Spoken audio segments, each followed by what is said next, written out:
For the latest information regarding the COVID-19 pandemic in Cupertino, please visit cupertino.org/coronavirus. Good afternoon, everyone, and thanks again for joining us on Tuesday to go over a lot of different information related to COVID.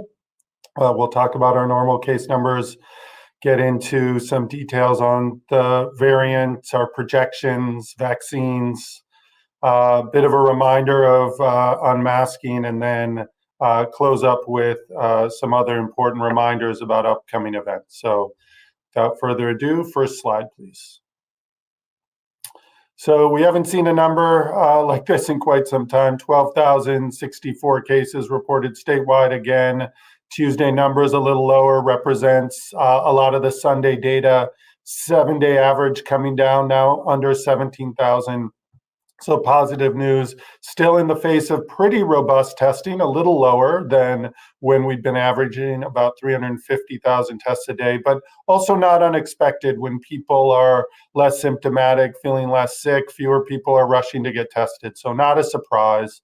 No issues with our sites or turnaround times, etc. So we believe that's a good, accurate number.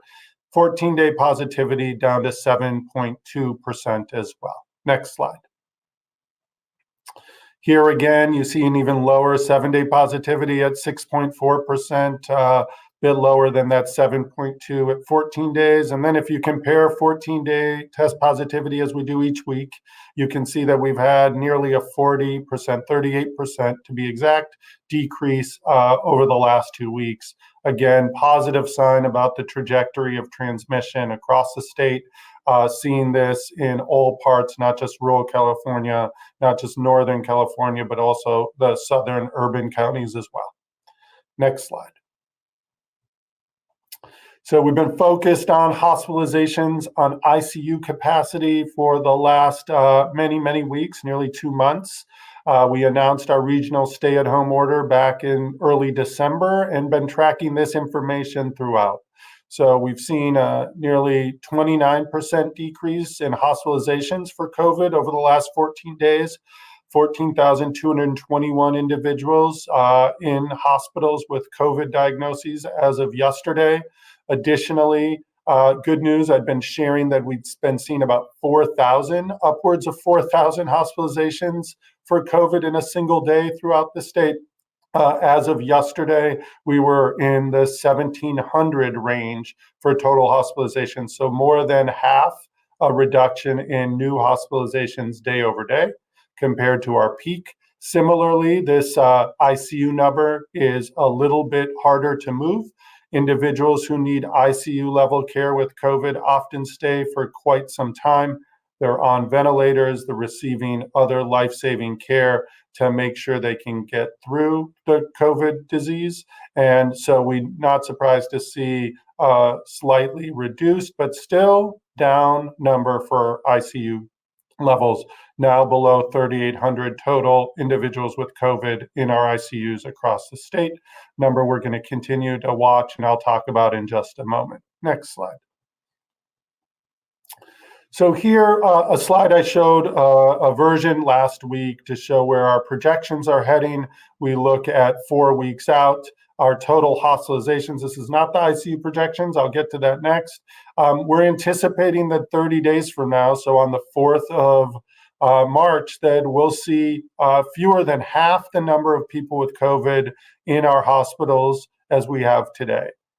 Good news, continue to see that decline coming down. Of course, there are variables to this. This is based on conditions that we're seeing today. But if we start to see a reemergence of COVID in our communities, increasing numbers, these will change, of course. But based on today's information, our models coming together, we predict that fewer than half the people we have in hospitals today will be in hospitals 30 days from now across the state. Next slide. So a reminder that our regional stay-at-home order, which has been lifted statewide, really looked at our projections 4 weeks from now around where we'd be with our ICU capacity. Again, we built this around ICU capacity. It's not just the routine conversations on test positivity and rates of transmission or case rates, but we looked at this lagging indicator, but an important scarce resource across our state, which is ICU beds, ICU staff beds. But now we're seeing, when we do our projections as of yesterday, that 4 weeks out, we see Southern California, the hardest hit part of our state, that was well below zero in their ICU capacity, surging quite a bit in almost all of our facilities in Southern California. We now see that we project a 43.7% ICU capacity 4 weeks out. San Joaquin Valley, the next hardest hit region of the state, 35.1. 33.3 in the Bay Area, Greater Sacramento, also above 30 at 31.4, and Northern California, our least populated area, the area with the fewest ICU beds before COVID, still we project nearly 30% at 29.2% ICU capacity. Again, these four factors that you see on the right-hand side of this slide: current estimated ICU availability, community transmission rates, current regional case rates, and then the proportion of cases admitted to the ICU. Those are all the inputs that you can use to build into these calculations. You can see the historical data on past ICU capacity on the CDPH website. Later today, I'm not sure it's up quite yet, but this will go back to December 28th, the first day regions were eligible to be out of the regional stay-at-home order. Looking at the data, many of you will see some of those trends and how we landed where we are today, and certainly the information that went into lifting the regional stay-at-home order last week. We'll go to one more slide on this issue. Next slide, please.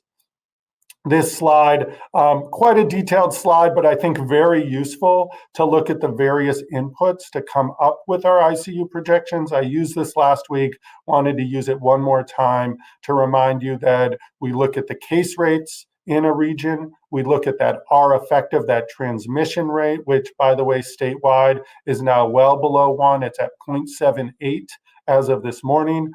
Again, good news, want to see that continue to come down, stay below 1, so that we end up seeing a reduction, a contraction of the number of cases in our regions and statewide.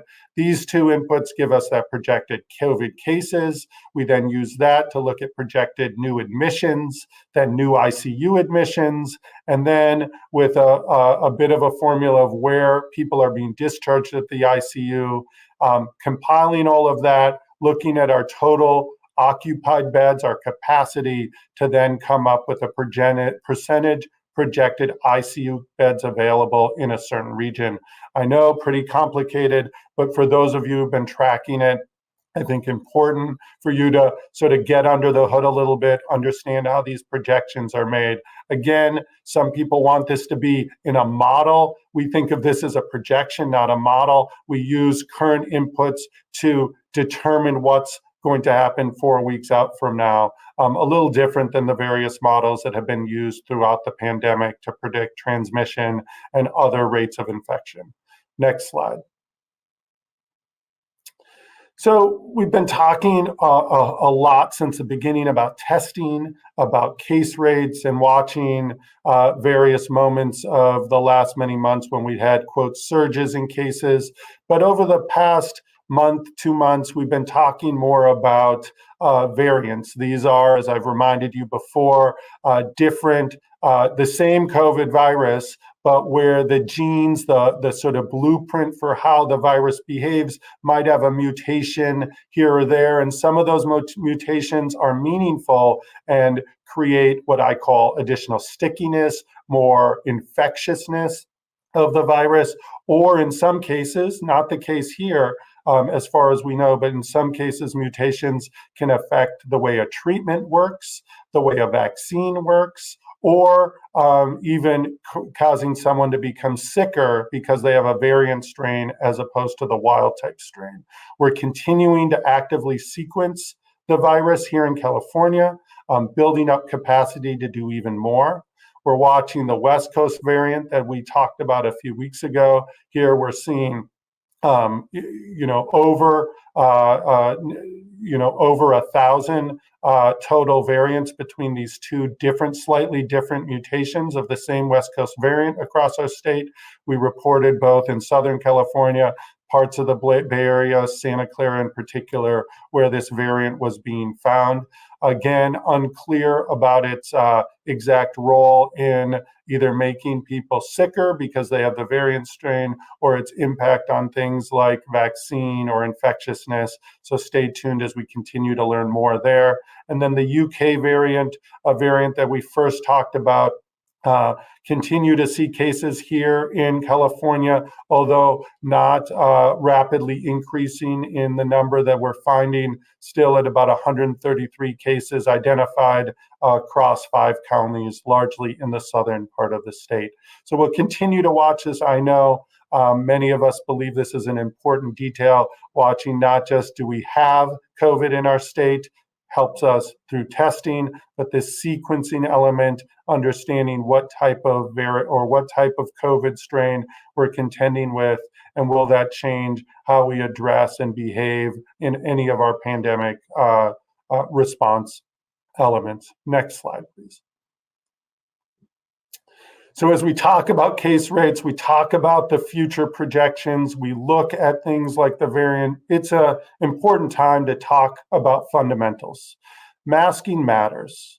We've been talking to you since nearly the beginning of our pandemic response about the use of face coverings, surgical masks, for some, the importance of an N95 respirator. These are all different ways to protect ourselves, our communities, our households from COVID transmission. We know that one of the most powerful tools we have to reduce COVID transmission, they protect both ourselves as a wearer and others around us. And what they do is block or filter out the virus that's carried in aerosols. So what do you need to know different today? That we really want you to pay attention to the material that your mask is made out of. Some masks, more surgical masks or procedure masks, often the blue masks with the white ties. I have one here. Many of you have them or have seen them around. They're a high quality mask that does do more often than face coverings. They often come with a metal tab that you can firmly put it around your nose. Another important aspect is making sure that your mask covers both your mouth and your nose, that it fits snugly around your mouth and nose and around the rest of your face so that air doesn't easily move in and out of your masked areas. And that doing this and wearing a high quality mask consistently over your mouth and nose when you're outside of your home, when you're at work, when you're with other people that aren't in your household. But for some of us, and in high transmission communities, in households where it's hard to protect vulnerable individuals, those with underlying conditions, those who are older, those who frankly we're prioritizing to get vaccinated if they haven't yet been vaccinated, and even when they have, trying to wear your mask around them until we get our case numbers down much lower. It's a good way to protect yourself, but also loved ones in your household so that they can be protected from COVID-19. I often think about this moment as I think about the fourth quarter of the situation that we're in, now that we have a vaccine, that it's an important time to remind ourselves of these fundamentals, to remind ourselves to do them as much as we possibly can. I know in my own community, I see more people milling around, less masking than I would like to see, less masking than we saw maybe a couple of months ago. And it's a real opportunity to up our game on this point, to increase our ability to protect ourselves and our families and our communities at large as we try to move through the pandemic. So as you can, I know these have been politicized. There's been a lot of tense conversations about masks, but as we enter this sort of final period, do what you can to mask up and protect yourselves and your communities. Next slide, please. So the next part is really just talking about vaccines, and been on everyone's mind, certainly been the major work effort that I've been a part of, our team at the state, not just in public health or health and human services, but broadly the work of Secretary Yolanda Richardson and GovOps and many, many others, all across state government, partnering with county partners, other healthcare delivery partners, community-based organizations to continue to build up our ability to get more and more Californians vaccinated. As we've said before, the only rate limiting step to vaccinating Californians should be the availability of the vaccine itself. We continue to work with the federal administration, the manufacturers directly to understand what can be done to get more supply to California as we really build up our capacity. The Vaccinate All 58 campaign, really a partnership with all 58 counties working to make sure that we do what we can to get every county, every corner of our state vaccinated through our efforts. The announcement now, myturn.ca.gov, we talked to you about this before, a new state program partnering with certain counties as well, LA County, San Diego County now up and running, but really statewide, a program that you can go and try to understand when it's your turn, register to be reminded or notified when it is your turn.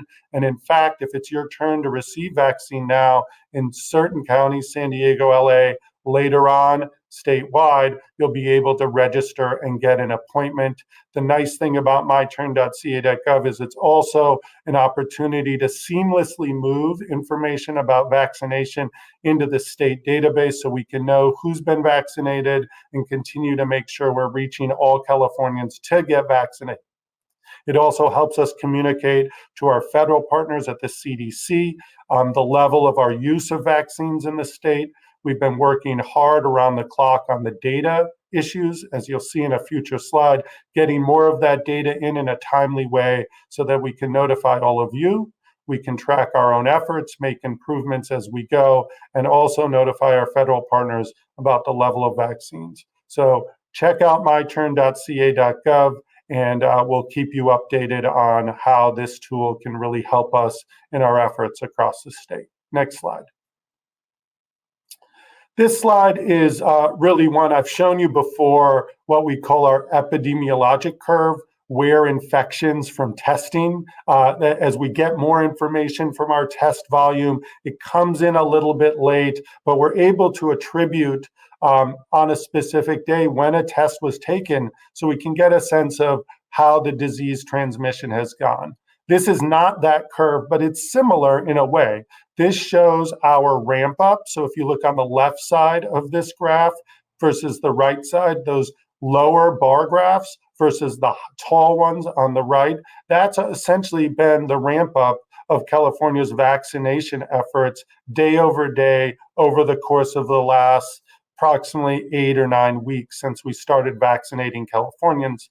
Not surprising when supplies were low, when we had fewer providers administering vaccine during the holiday season, when we were in our most difficult, challenging surge, and those same providers in charge of vaccinating Californians were taking care of Californians in need of life-saving care at the bedside. But as we've come out of that surge, increased our ability, like the train picking up steam, you see that I'll remember a day right before we started our 10-day challenge. Back in early January, we were doing approximately 45,000 vaccines a day. We had a peak day of over 180,000 vaccines done in a day. More than 3 times, closer to 4 times the level of vaccination that we were doing in the early part of January towards the end of the month. So certainly picking up steam with that. Proud of the efforts and the work that the state team has done to work with our county partners, their tremendous effort to organize the vaccine work both at mass vaccination sites or other events, as well as working with the traditional vaccinators like clinics and hospital systems and others to get Californians vaccinated. Next slide. So I wanted to take a moment, and the last slide really talked about how we're beginning to speed up across the state, and all very good news, and thank so many leaders who've had a hand in helping us get there. But advancing equity continues to be one of the key efforts around our entire pandemic response, but also with vaccinations. And I want to start by talking about this notion that there's a choice that we have to make between speed in vaccinations and equity. This is not a choice. This is a false choice. We can do both. Equity, in fact, to achieve it with vaccination requires speedy vaccinations. We cannot wait long to vaccinate those communities that have been disproportionately impacted by COVID, those communities that may have historically higher hesitancy to vaccines and healthcare services, where access is not as robust as it is in other parts of our state, where the time when vaccines happen matters, that people who work long days on the front lines in essential places, who come home exhausted and tired, may need late night options, convenient options in other locations. So all of this is part of the speed that goes into an equitable distribution of vaccine.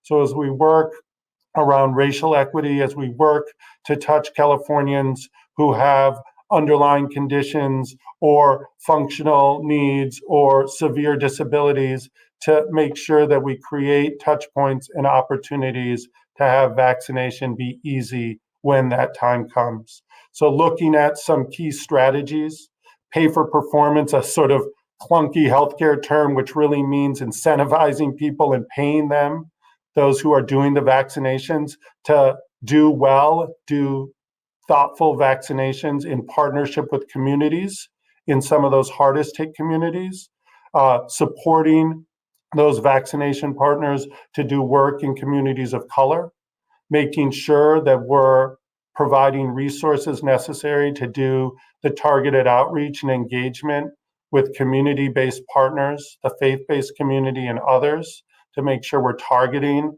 the right individuals. We've talked before about using our allocation strategy to make sure the hardest hit communities receive vaccines sufficient to reach many of their population, and then using our ability to create non-traditional sites, as I mentioned, education opportunities, so that we can really put our best forward to get those who've been shouldering the burden of COVID vaccinated in the right quantity, so we can really end this pandemic in some of our most hardest hit communities. This is something we'll continue to talk about. This is really part of what we've talked about with the blueprint. You'll remember our health equity metric, something that we built around focusing our testing, not just our testing supplies, but the result of those testing, the test positivity in hard hit communities, our lowest quartile healthy People's Index communities across the state. So continuing that focus on our health equity metric, building that into our vaccine strategy, and really pushing this forward with so many partners to make sure Californians are vaccinated in that equitable way. Next slide. Continuing on this front, public education campaigns focusing on use of trusted messengers, trusted professionals who can communicate effectively with communities that and populations that often have some degree of vaccine hesitancy, making sure we focus on in-language content with a degree of cultural humility that we expect for all of our healthcare services across the state. And we need to be laser focused here on the vaccine campaign, using ethnic media across the state to reach a lot of audiences that hard to reach because we don't always have material and education materials, in particular in language, using live reads, essentially providing scripts to individuals who can reach a number of folks across our state who maybe can't tune in to some of the English presentations, or even some of our Spanish presentations, making sure that we touch way beyond the traditional languages that we often focus on, but to these 40 different ethnic outlets, 18 different languages. And I want to take a moment now, our very own new California Department of Public Health Director, Dr. Tomas Aragon, did do a public service announcement around vaccines in Spanish. I wanted to share it with you now, so you can get a bit of a taste of what we should see, not just on cable networks, but hopefully on our other networks across the state. Las vacunas de COVID-19 están aquí. Son recomendadas por expertos médicos de California porque se ha comprobado que son altamente eficaces y estarán disponibles sin costo. La vacuna de COVID-19 puede ayudar a protegerte a ti y a tu familia y acabar con la pandemia. Y recuerda, sigue usando mascarilla aún después de vacunarte. Para más detalles visita vaccinateall58.com. And as you can see, that in Spanish public service announcement not only focuses on the way and the need to get vaccinated, but it focuses on keeping yourself distanced, keeping your mask on, and making sure we don't put our guard down as we get more and more Californians vaccinated. So thank you very much, Dr. Aragon. Also, you might have seen one in English by our own Surgeon General, Dr. Nadine Burke-Harris. Both are streaming or can be seen on our networks across the state. These are just the beginning. More to come with greater partners as well. Next slide. So as we've done for many Tuesdays over the last many months, it's also time to talk about our blueprint for a safer economy. Because of the lifting of the regional stay-at-home order, all counties, all 58 counties re-entered the blueprint. We updated last week most in the purple tier. Again this week, the same situation. A reminder that this is our way to loosen and tighten restrictions across the state. It's county by county, unlike the regional stay-at-home order, which was 5 regions. We look at test positivity. Just showed you earlier how that's coming down across the state. Adjusted case rate, adjusted based on test volume. And then the health equity metric that makes sure that we are looking equally across our communities, focusing even more heavily on those communities with a disproportionate impact of COVID so that we leave no one behind. Next slide. So today's update, we see a couple of counties, small ones, Trinity and Alpine, moving from red to orange. 54 counties are still in purple, 1 in red, 3 now in orange, 0 in yellow. Many counties, because of the rapid decline of case rates, test positivity, we're seeing more eke into that 1 week eligible to move forward. Remember, we still require you to be in your tier for at least 3 weeks, and you need to have 2 consecutive weeks of meeting the next least restrictive tier. So if you're in purple, that means the red tier, those metrics before you can move. So we're starting to see more counties meet that first week. Look forward as we hold on to these reductions in cases that we see more counties move through that blueprint. Next slide. Also wanted to, because the less than 25 case rate has meaning now because of the focus on schools and the conversations around bringing young people back to in-person education. Here's a list of counties where the case rate is less than 25. We will periodically update this, but remember, all of this information can be found starting on Tuesday each week. It stays up the whole time on our CDPH website, some of it on the COVID19.ca.gov website as well. If you're interested, please go there. Again, a list of counties with case rates that have already dropped below 25.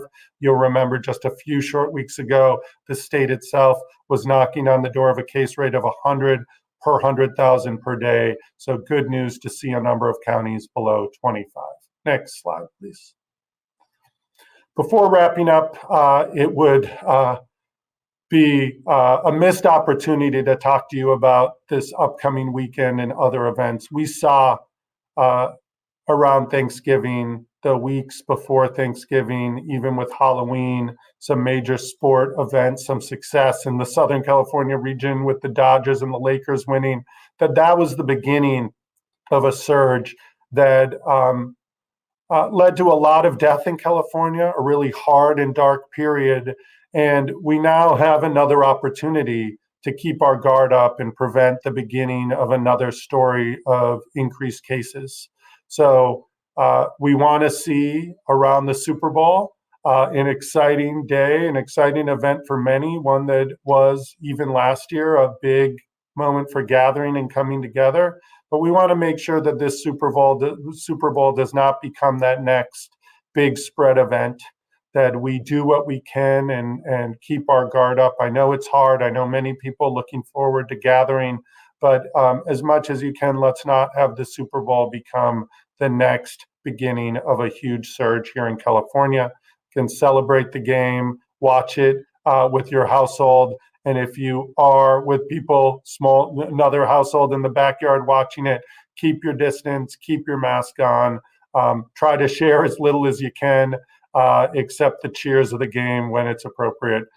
So as it says here, don't fumble this. We're almost there. Let's keep our guard up a little bit longer. And just thanks in advance for everyone's effort on this point. Next slide.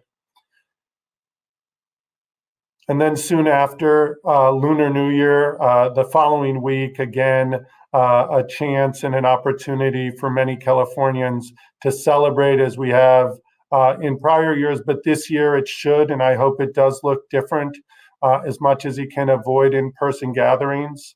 Continue to support and celebrate with your family as we have in other moments virtually, making sure that we don't end up mixing with loved ones that we haven't seen in a while, because that is, as I've said before, you give COVID an inch and it will take a mile, and we don't want to see this yet another chance to see the increased spread across our state. Never miss an opportunity to end with wear your mask, try to keep your distance, wash your hands, and as much as you can, keep your mixing, especially in larger crowds, to a minimum. Next slide. So we've said this now for the last couple of months. Together, we can slow this spread. We can end this pandemic. The promise of vaccine, the fact that California is beginning to see increases, not just in our vaccines, but in our ability to capture the data, document it, show all of you that we're beginning to pick up steam, and that we need to get more vaccine here to help support us to get through this pandemic and end and return to many of the activities I know we all miss for the last many, many months. So with that, I'll take the first reporter question. Stephanie Sierra, ABC7 Bay Area. Hi, Dr. Ghaly. You said today we don't have to make a choice between speed and equity when it comes to vaccinations. Yet the state is not releasing any race or ethnicity data to show what groups are getting vaccinated. We know the CDC has started. So can you explain why this isn't happening? And if it is, why hasn't it been made public yet? I do realize the initial data won't paint a complete picture yet, but experts are arguing it's a necessary starting point. So, and we recognize it, and really to track our ability to reach communities of color, communities that have been disproportionately impacted, we have to have that data.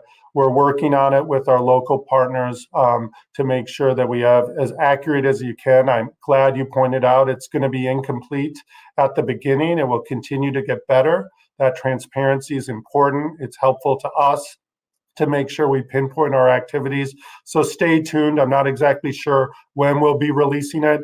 We want to make sure that we release as complete a picture as we can, and then we'll be able to share it with people publicly. But again, this notion that in order to do speedy vaccination, we can't do it equitably is one that I will argue against. And we will continue to work to make sure whatever data is released, that we see it as a starting point, something to improve on, and our focus on equity and vaccinations will help us track how well we do. Anna Berry Jester, Kaiser Health News. Hi, Secretary Ghaly, thanks for your time. I was curious, with the arrangement with Blue Shield and Kaiser Permanente, which challenges specifically are you trying to solve in the current state system? And then additionally, when you're talking about these health equity metrics that will be a focus, do you have any sense of what amount of payment you'll be offering providers and what specific metrics you'll be using? Thank you. Yeah, thanks. And thanks for the question. I'll just say that Secretary Yolanda Richardson, thanks for her partnership, her team's partnership. She's working hard around the clock with our partners on the third-party administrator agreement. She'll be here with us next week to answer more specifics on those questions. Of course, what we're looking forward to do is continue to build on the success that we're seeing over the last many weeks, make sure that we have that statewide network that can address not just the challenges of the day, but also the future, where we need to be able to do greater amounts of vaccinations per day and really build up our capacity. So look forward to her update and continuing that work. Specifically on your question on equity, really focusing on how do we make sure that we have enough vaccination sites in the hardest hit communities? How do we work with providers who are doing things successfully and in a speedy way to have presence in those communities? How do we use dollars to incentivize the relationships between the traditional vaccination entities and the community-based organizations, the faith-based organizations that are so vital to getting the word out, engaging people in a meaningful, trusted way? So each of these things are going to be the categories. The metrics we're going to look at are rates of vaccination in the hardest hit communities, our ability to keep supply going to the communities, our allocation strategy. In terms of specific amounts, not clear. Frankly, I think the state's attitude is we need to do what we need to do to get as many people in hard-hit communities vaccinated. So we'll be working on that, and Secretary Richardson may be able to shed more light on that as soon as next week. Prager, San Jose Mercury News. Yes, thank you, Dr. Ghaly. Speaking of the hard-hit communities of color, do we know when food and agricultural workers will get a dedicated vaccine allocation? They're in 1B Tier 1, and on the state's dashboard it says vaccinations for 1B Tier 1 are underway, but the Monterey and Salinas, Santa Clara, other counties in this part of California haven't yet released the allocations. And there's a perception that, because those over 65 are getting prioritized, that others are getting pushed back in the queue. Yeah, again, thank you for the question. And as you sort of notably pointed out, some counties are, because of their strategy and their approach, they've been able to vaccinate some groups in front of other counties that are getting to them soon. I know that there is counties have the option to begin vaccinating individuals in the food and ag industry, our farm workers, those essential frontline individuals who are helping keep food in our stores and on our tables. Very important. We are working towards having, through partly hinged to our third-party agreement and administrator, to be able to ensure that statewide there's some consistency of when that happens. Right now, we know counties are in different places based on the types of events, the types of providers in their network. This is one of the benefits of a consistent statewide network, where we can monitor and be able to support to make sure all areas are able to vaccinate all eligible populations. But we know, even when we do that there'll be more Californians in those eligible groups than we'll have supply for. And I'll continue to remind each of you and all of us that the supply of vaccine, we acknowledge that that's going to be our rate limiting step. We always hope for more. We continue to work with the federal administration to push for more, but that will be one of our biggest challenges. So communicating our focus on equity, our focus on the hardest hit communities, the hardest hit sectors, those most vulnerable with serious health conditions, over the age of 65, those with certain severe disabilities, making sure that they're prioritized, but knowing yet still we don't have enough vaccine to reach everybody at this time, and trying to help support everyone through my turn and other efforts to understand when their turn comes up and how they might get vaccinated when it is their turn. Joe Cohen, The New York Times. Hi, Dr. Ghaly. Thanks so much for taking our call. I wanted to kind of go back to the Blue Shield and Kaiser Permanente deals. I'm wondering if there is anything more that you can say about what those contracts entail, and in particular, can you say whether it those, the work that those providers or those companies will be doing will be in coordination with the My Turn rollout? How does the My Turn rollout fit into, those processes? Just, can you give a little more clarity on what those deals are? Yeah, and I can't say a lot more, in part, and this is where I'm so grateful for Secretary Richardson's work as I and our team continue to work on sort of some of the day-to-day issues, achieving equity in our allocation and administration strategy. She and her team are largely leading the way on that contract, those negotiations. So again, next week should have a lot more information to share with you on the status there. As it relates to My Turn, certainly the My Turn platform, not just because of its ability to let people know when it is their turn, not because it's a scheduling tool that can be used, but in part because it's going to be critical to our ability to get data into our systems in a timely way. It will, of course, be important to Shield and Kaiser and others to make sure that it's something that's adequate and it works well with our system. So, they are separate issues, but they do come together because they're important to be able to track and hold each other accountable. So I'm sure it will be a prominent piece of the conversation moving forward. Claudia Peshueta, KNX News Radio. Hi, thank you. Sorry, I'm laughing. It's Peshueta. Given the threat posed by new variants, how likely do you think it is that we will see another surge in California this spring? And if so, what's the state doing to prepare for that? And then this one goes way back to last April when the governor asked coroners across the state to review deaths going back to December to see if COVID-19 fatalities went back farther than we thought. And I'm wondering whatever came of that. Thank you. Sure. Thanks for both questions. The second one, I'll have to get back to you. I know that we did get some coroner reports from as early as the early part of January where COVID was suspected, confirmed in some, but I don't have complete information. We can get back to you.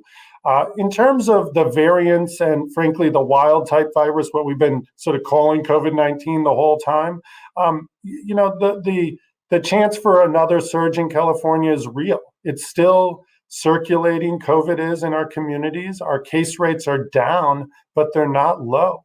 We were, before we started to see the fall winter surge happen, we were seeing most counties knocking on the door of the red tier. Remember, that's 7 cases per 100,000 per day. That's much lower than we are now. Today, I published a list, really happy to see a number of counties below 25. That's still 3 times higher than that threshold. So it's just a reminder that COVID is still abound in our communities. We've got to keep our guard up. How likely is it that we'll see another surge? I think, again, it comes back to the behaviors and our own sense of personal choices and personal responsibility on this. The variants, of course, create another wild card, another unknown. Those that are more infectious because they bind to the human cell a little bit more and they get into our cells and begin to replicate and make people either sick or at least able to transmit the virus. Those are real concerns. So we'll be watching very closely the level of and tracking the variant across the state with enhanced sequencing efforts. So together with testing, with sequencing, with watching the trends, and frankly, not putting in the closet all of the different things that we did in this last surge. Things like the public health order to work with our hospital facilities to make sure that we're able to transfer patients between facilities when we need to. all of the work on oxygen and preparing our facilities to be able to deliver all of the services to patients in need, ensuring that we're able to allow people who can go safely to lower levels of care and discharge from the hospital. That happens immediately. Many of the different efforts that we talked about, getting staff into the state, not just staff for the ICUs, but for our clinics and our hospitals to help with other things like monoclonal antibody administration. All of these things that we've recently done, we're not closing them down. We may not talk about them as much, but we're keeping them sort of alive and well in case that surge happens again, in case a community is hard hit. So we feel confident because of what we just went through that we have the capability to serve Californians again, even in the face of the surge. But I'll end where I started, which is it really is going to depend on how much we keep our guard up, do the things that we have seen as we see the number of people vaccinated, the number of people with that level of protection increase day over day in our state. Lynn, the Los Angeles Times. Hey, Dr. Ghaly, thanks so much for taking our questions. I have questions for you today on vaccine eligibility for those with disabilities and variants. First, piggybacking on Lisa's question, there's been a lot of pushback from advocates for the disabled that they are being left behind in this new age-based rollout. Can you elaborate if there will be any special consideration for those with underlying health conditions or disabilities? And second, piggybacking on Claudia's question on the variants, can you list the counties that have confirmed the UK variant? And regarding the two West Coast variants, this is the first time I recall hearing of a second West Coast variant. Can you talk about both of them and whether you've determined they are actually more transmissible or more deadly? Thanks so much. Okay, yeah. So we'll the first one on the variants. They're just considered similar, same variant, just different point mutations. So they're listed as different on the West Coast variant. They end up still. I'm not. Others may be, and we can update you. Clear. I know they're looking at that variant to determine whether it is in fact more infectious, similar to the UK variant. It's actually a mutation in a similar area on that spike protein that binds to the cell. So it could certainly have a bit more infectiousness than the wild type. In terms of the counties, for the five counties, largely Southern California counties, San Bernardino, I believe Riverside, San Diego, and Los Angeles County. The fifth is escaping me, so we'll have to get that back to you, Ron. And then in terms of the question on those with disabilities and the sense that they are being left behind, I have myself been spending quite a bit of time over the last week, 2 weeks, working with various stakeholders on this issue.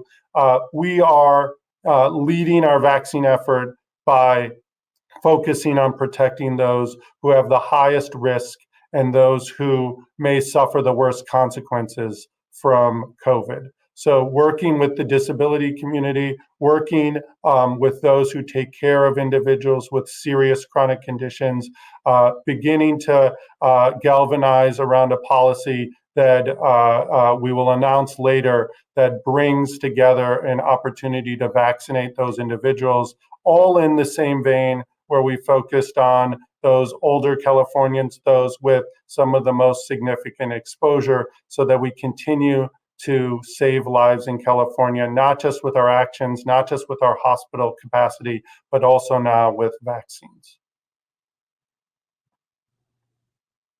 Kathleen Ronayne, AP.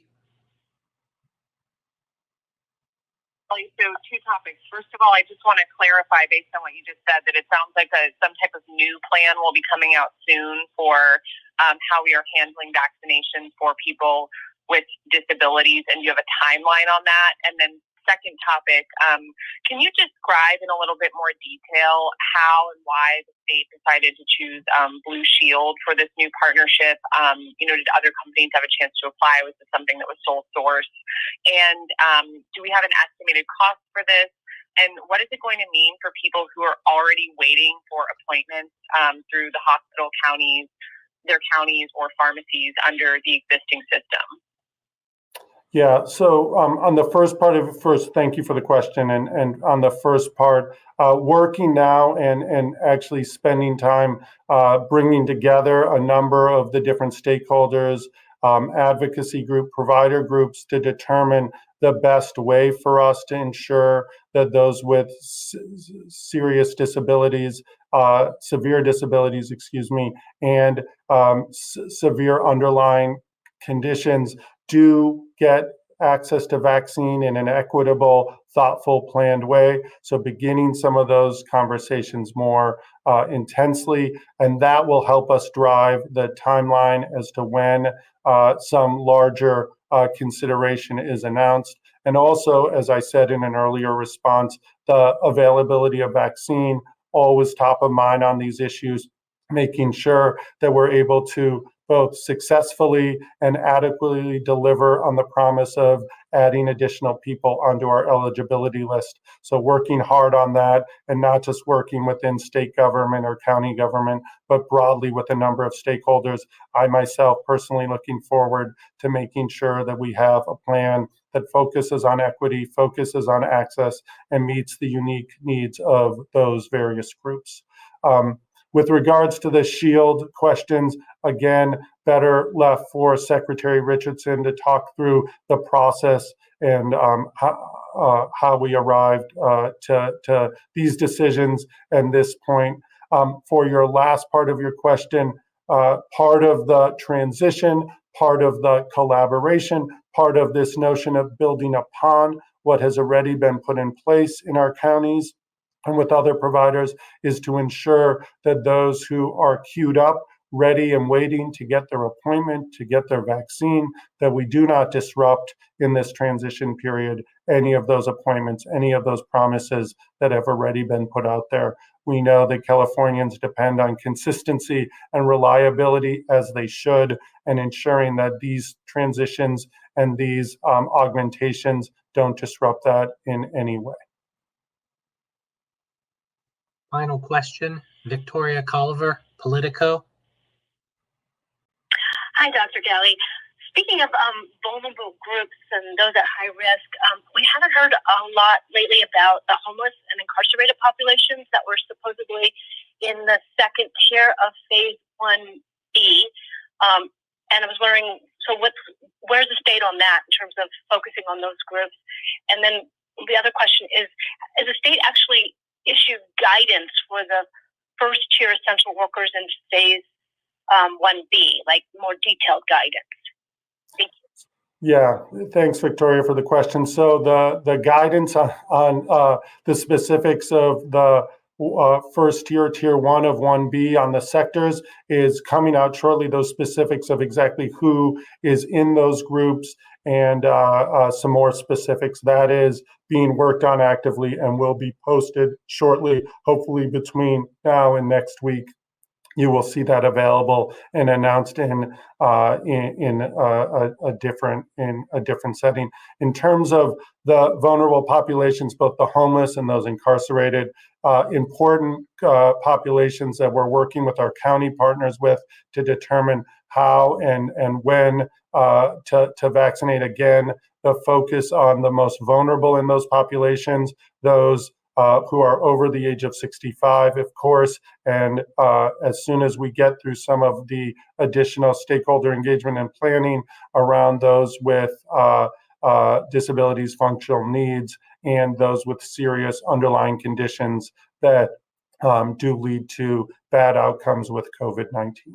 So stay tuned on that piece. Nothing specific or concrete at this moment, but certainly an important group that we and our local partners see as an equitable part of vaccine distribution across the state. So with that, thank you all for tolerating another long conversation, but I hope useful information for many of you. Always happy to hear and answer the questions on the minds of our reporters as they communicate broadly to all of us how our pandemic response is going. Again, keeping in mind about this weekend Super Bowl, Lunar New Year right after that there's an opportunity for us to make decisions again to protect ourselves, our households, our families, and our communities. And I look forward to week over week, now that we're in this moment of vaccinating our communities, seeing the trends come down. I hope and continue to hope that we'll see those trends come down even farther so that we can begin to enjoy some of those activities that we all miss very, very much. So with that, have a good rest of your afternoon. For the latest information regarding the COVID-19 pandemic in Cupertino, please visit cupertino.org/coronavirus.